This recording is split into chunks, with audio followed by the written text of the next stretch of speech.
Welcome to the STARS program, seniors taking active roles in society. And now, here's your host, ANITA FINLEY.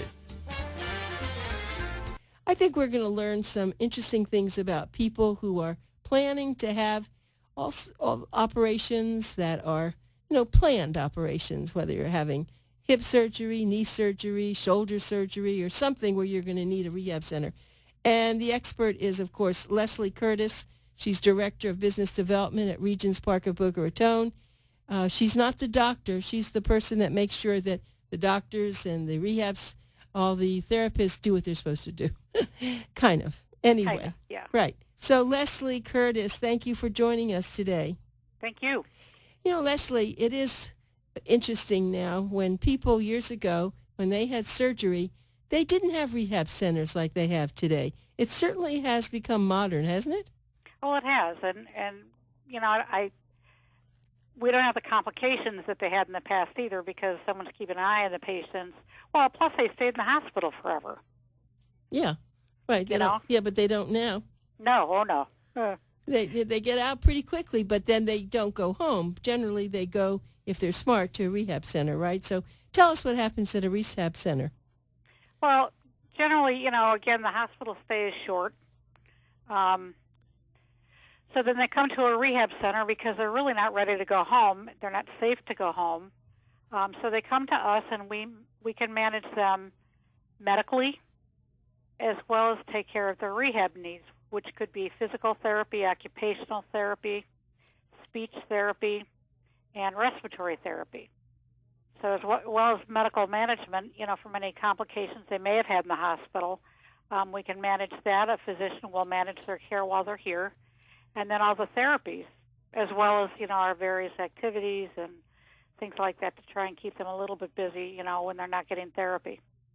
Tell me all the various, you've been there a long time, so what are the various operations that people come to rehab? Well, there's the planned, and those are almost always, not always, but mostly orthopedic kind of surgeries, a total knee, total hips, back surgery, laminectomies, and sometimes, there are other surgeries that might be planned in advance. And then, of course, there are the unplanned hospitalizations and surgeries that, are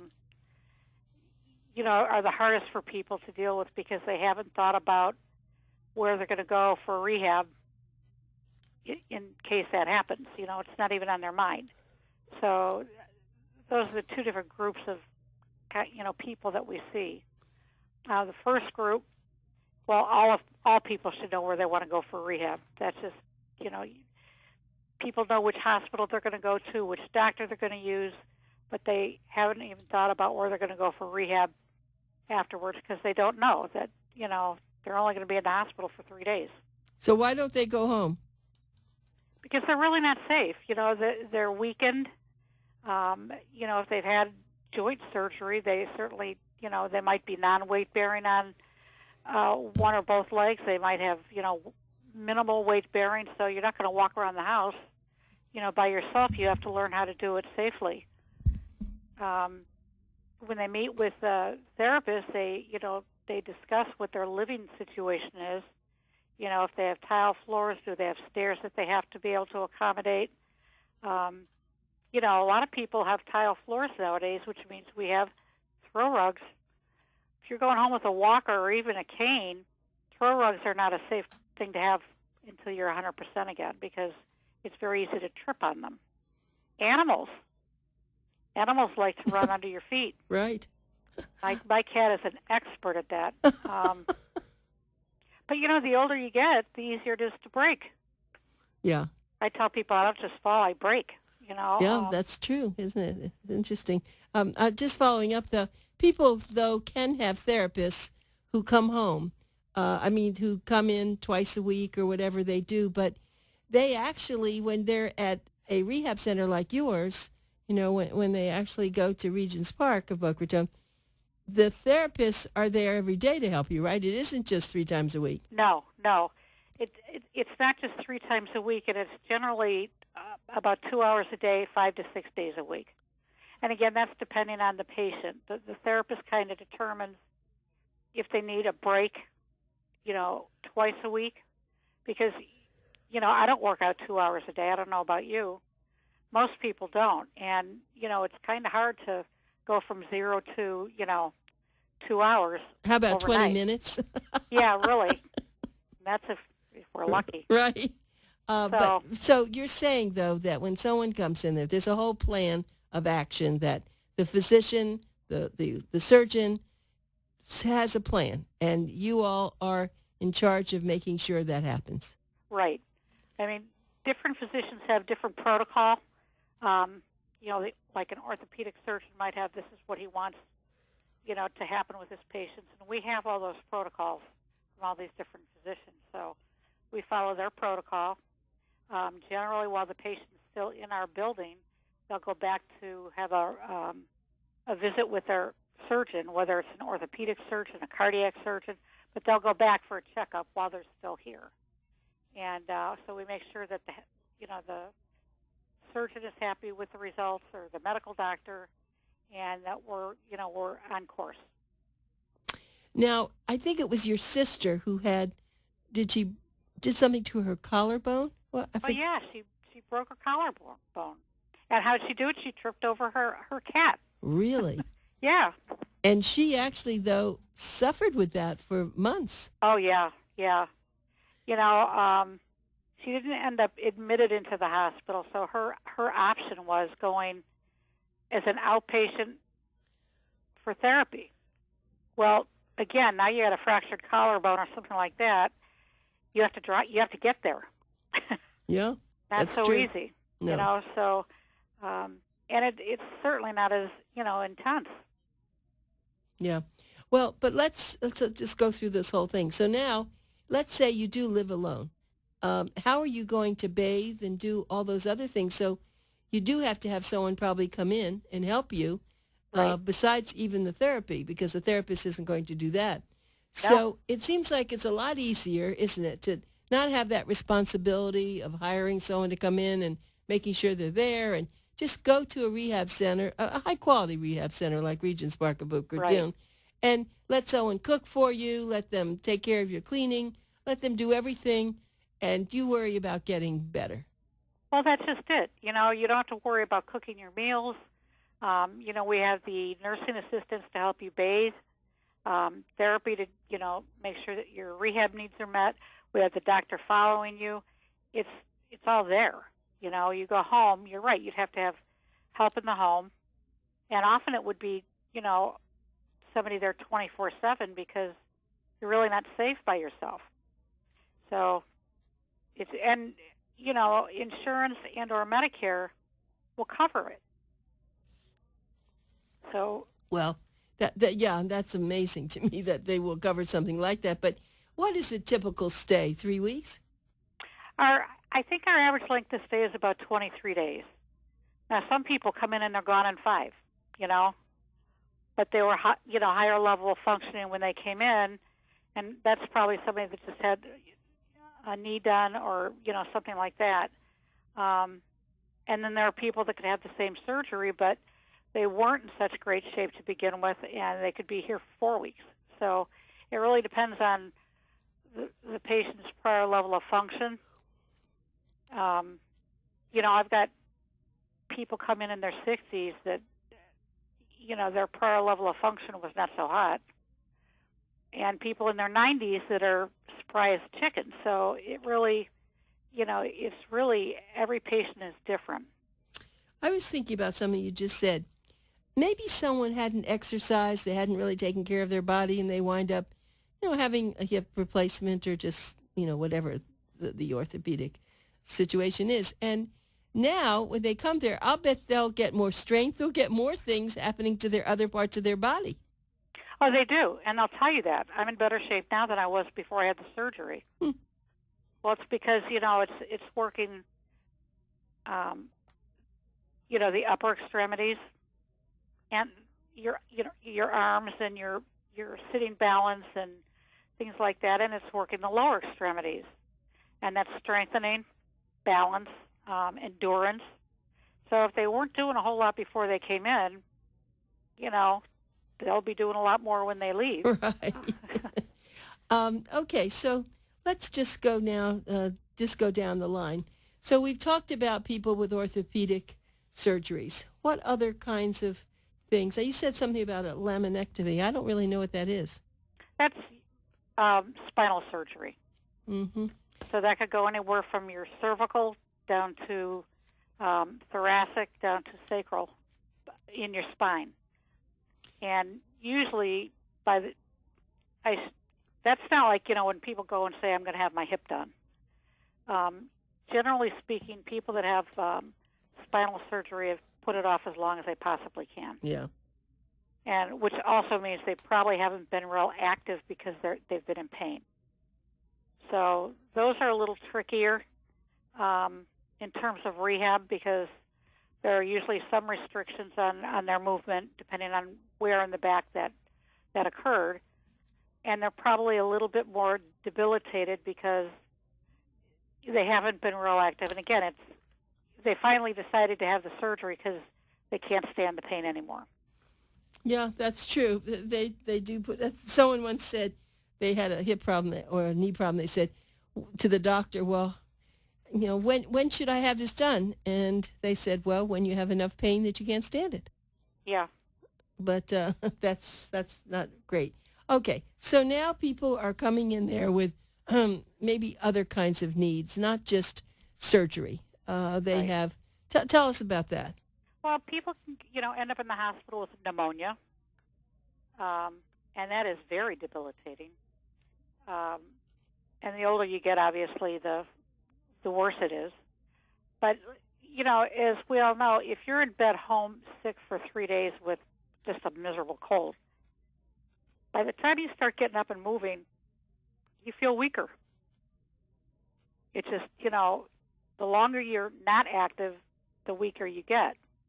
So you have people that have been in the hospital for, even just medical issues, possibly not surgery. And there's tons of different reasons people end up in the hospital, but, they become weakened. Obviously, they're fighting off something that put them in the hospital, probably been on IV antibiotics of some kind, all these different medications that are new to them, the anxiety, the depression, that follows, it all goes hand in hand. So by the time they come in, they're weak. I mean, you'll get people that maybe didn't even have surgery, but just to get out of bed, it takes 2 people with a lot of assistance just to get them out of bed. So, you're starting from, low level of functioning and trying to get them home safely. Right. Let me tell you, if you are anticipating something like this, like we've been speaking about having any orthopedic surgeries, don't plan on going home. You can go home after you're feeling, that you've had the therapy you need and that you're strong. Why don't you consider going to the Regents Park of Boca Raton, and don't just go there when you've had this. Why don't you go there ahead of time? Just go there, talk to Leslie, walk around, see what you want, and then by the time you're ready, that'll be in the doctor's instructions that that's where you want to go. Because I will say this, sometimes the hospitals have places that they've been very dedicated to, and they act like that's where you have to go. You don't have to go. Wherever you're told, you can go where you want, and you want to make sure. That's one very important thing, that they'll recommend a place, but we know that Regents Park is really good. And so you just tell them, no, I know them over at Regents Park. I've been there. I've been on a tour. I want to go there.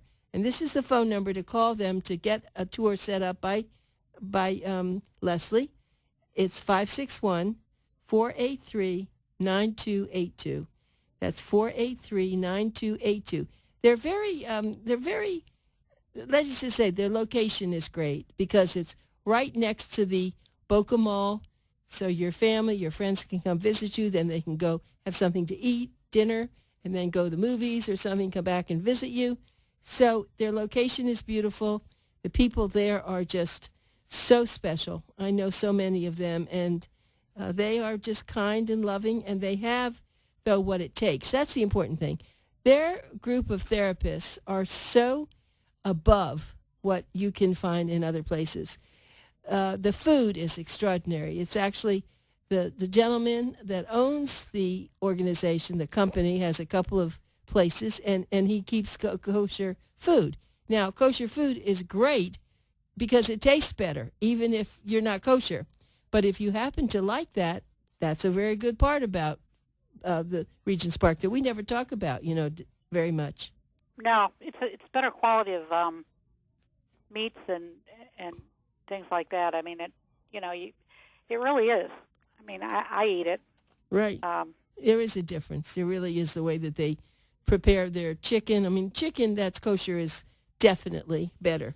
So you do want to go and think about the food too. The other thing is they have a lot of activities. So here you are, you're trying to mend your arm or your leg or your back, and you're bored. Well, they have all sorts of activities. They have movies. They have all things that are going to keep you, occupied. Or you could just be in your room. You can work with your computer. You can do what you want also. So it's like going to a fancy hotel, except that they have therapists. That's the way I always see it, Leslie. Right. Well, and the thing is, people can get bored if they don't take advantage of the various activities that we have. We have live entertainment during the 3 times a week live entertainment. Of course, they have, bingo, but they understand that bingo is not just playing a game of bingo. It's good cognitively. It's good for fine motor. There's reasons that they do some of the activities that they do. So, people that take advantage of it, not everybody does. Some people just don't want to, which is fine. But there's cable. Everyone's got their own personal TV with 57 cable channels or something crazy. Right. That they can, maybe they are just TV watchers, I mean, but there are other things. And then, it's being able to go outside in the gardens when you're not getting therapy, which is also, I think, healing to be out in nature and to be able to sit out there and just enjoy nature. Right, and I think your family and friends can bring in your dog or your cat. Oh, yeah. Can't they? Yeah. Yes, For a they visit? can bring in. For a They visit? can bring. Yes, they can. So long as they have their shots. I think the whole time I've been here, I've only seen 2 people bring, the cat in because they have to put him in the cage. Yeah. In the traveling thing. Mm-hmm. And cats, as we all know, are not real amenable to that. Right. Right. But and if you don't have a dog to come in, we have the pet therapy Mm-hmm. that comes in every Tuesday afternoon, and then they come in Thursday night, and they actually train people how to be pet. Bring in their dog and learn how to teach their dog to be, Civilized. Dog. Yeah, Civilized. Yeah. And they can actually come in. Again, we've got a couple people that were family members. Now they've trained their dogs through Regents Park to be, the pet therapy dogs, and they bring them in on Tuesday. Really? So, yeah, the family just continues to grow here. Yeah, well, the pet training, that's really important that you do that. And there's a professional that runs Yes, it? and she's a stickler. You have to abide by the rules. She said it's not the dog that needs to be trained, it's the owner. Right. Which I probably would agree with that. I do agree with it, too. My dog runs me. You're right. Mine does, too. But that's good that you do that. Also, I hear that you have something there called Prime. Someone was talking about, aren't you going over to Prime for this meeting? What is that? Oh, yeah, that actually is a really good meeting. It's through the Boca Chamber of Commerce, and it's for people 40 and over. They have all different kinds of groups, some that are 30 and under and all that. But for those of us that, are 40 and over, it's good. It's people from all different businesses that come. And there's a speaker that's set up every month. It's the first Friday of every month, generally. And it's only from like 8:30 till 10. So it's not that long. We provide the room and breakfast. And, it really, I go to every single one of them, Mm. and the speakers are always great. And it's a good way, to meet people, and it's a good way for the people in the community to be able to come in and, see what we're all about. So it's great. It really is. So is this really for the general public, or are you gearing this mostly for professionals? It's mostly professionals. It's like I said, it's put on through the chamber, and if anybody ever wants any information, they can call me, and I'd be more than happy to give it to them. Mm-hmm. But it's a great group, and it's usually there's some different people every month. Some people come every month; they love the meeting, but very often it's different people that are coming for that particular speaker. So That's good. yeah, Well, So that I think what's happened is, how long has Regents Park of Boca Raton been around?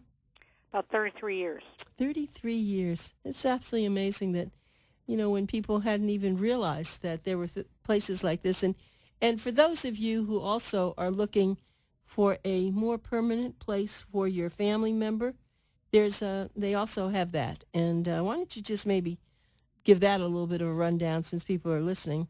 Yeah, we have long-term care here as well, and we're a 180-bed facility. 60 beds are simply for short-term rehab, which means the other 120 are Medicare and Medicaid certified.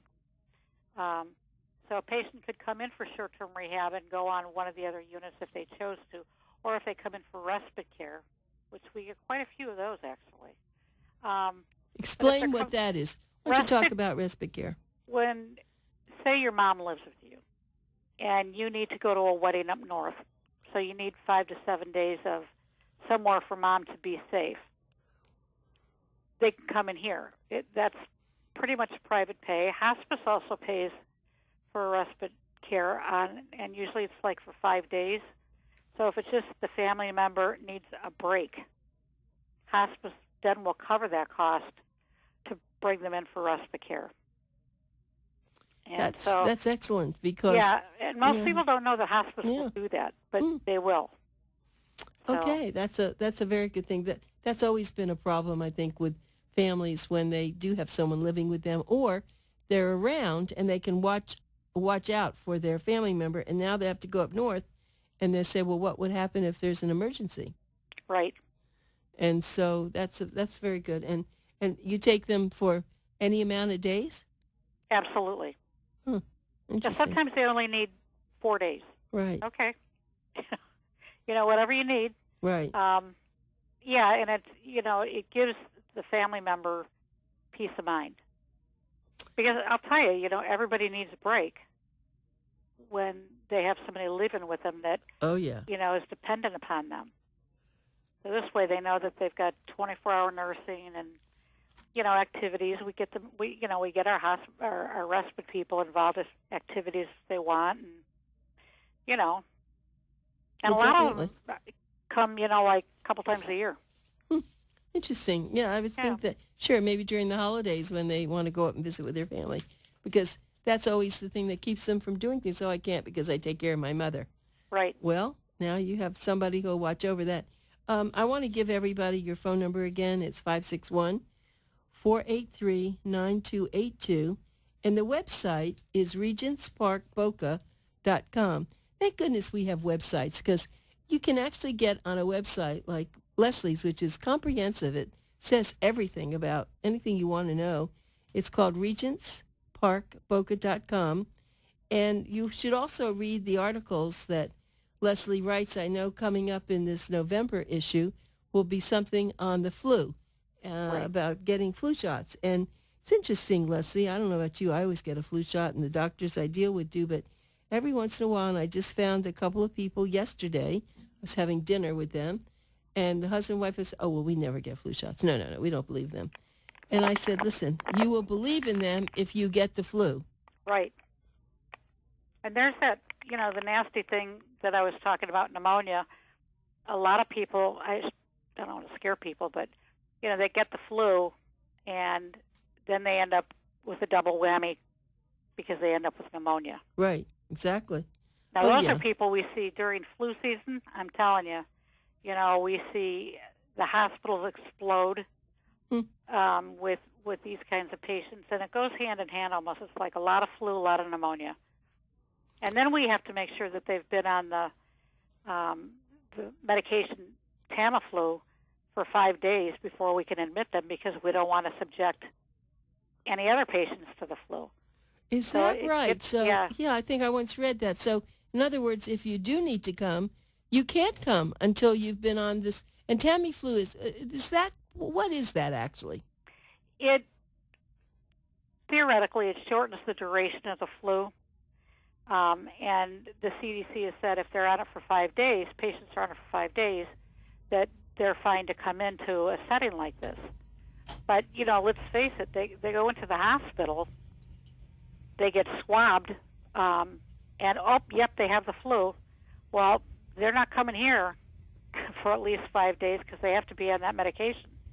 I see. Well, lots of things to learn, and you can find out. Just call Leslie, Lcurtis. She'll help you with all this information.